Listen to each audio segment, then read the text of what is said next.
Kia ora, good evening and welcome to the IPAN's Technology Challenging Society series, and today, digital dangers exposing cybercrime in New Zealand. How do you define cybercrime?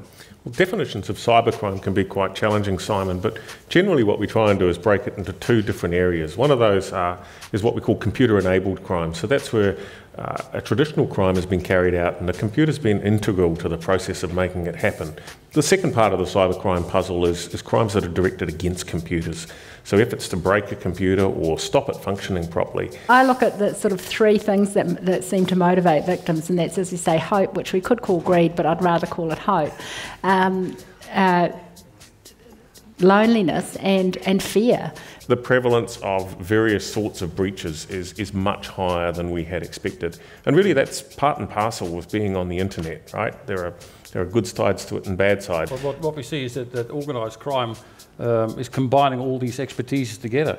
How much money is being lost to cybercrime?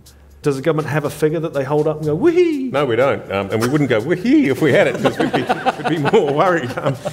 If you come up with a better way to do credit card fraud, to turn credit card numbers stolen into real money, then you can go and compete in the, some Russian forum marketplace and get a good reputation and make yourself a very handsome living. We've done some research in April which found that 83% of New Zealanders had suffered some form of cybersecurity breach. We deal really with those more individuals who have been victims of fraud, who have had social engineering happen to them and have often given up money. The threat from within an organisation is much greater than the threat from outside.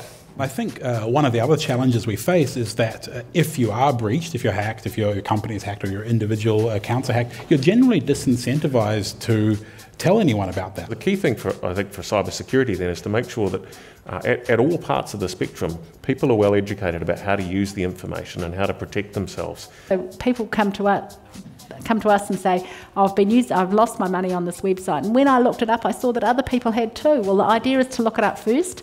If they could look it up first, simple. All of the prevention we're talking about is primarily social and people. It's not technological. We treat cybercrime like it's a technical problem that the IT department's going to sort out. It's not, right? I mean, there are obviously technical aspects, but by and large, this is just, it's being street savvy, right? It's being smart in an environment that's different than what many of us are used to, but it's not a technical issue. And solving it with, Norton antivirus, maybe not the best advice. Helping New Zealanders really to get a bit more savvy and smart about how they connect is a big part of that puzzle.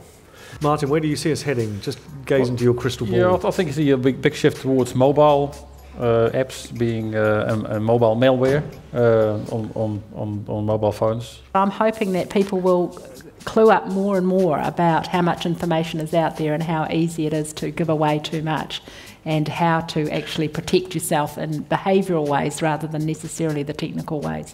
That's what I would hope. Don't reuse passwords. Use a different password for every site. That's difficult to do. Get a piece of software called a password manager that you store all your passwords in, have a good password for that, and don't reuse things across sites. And a combined effort with industry, law enforcement, and people becoming more digitally aware of their own environment, that'll make it work at the end of the day.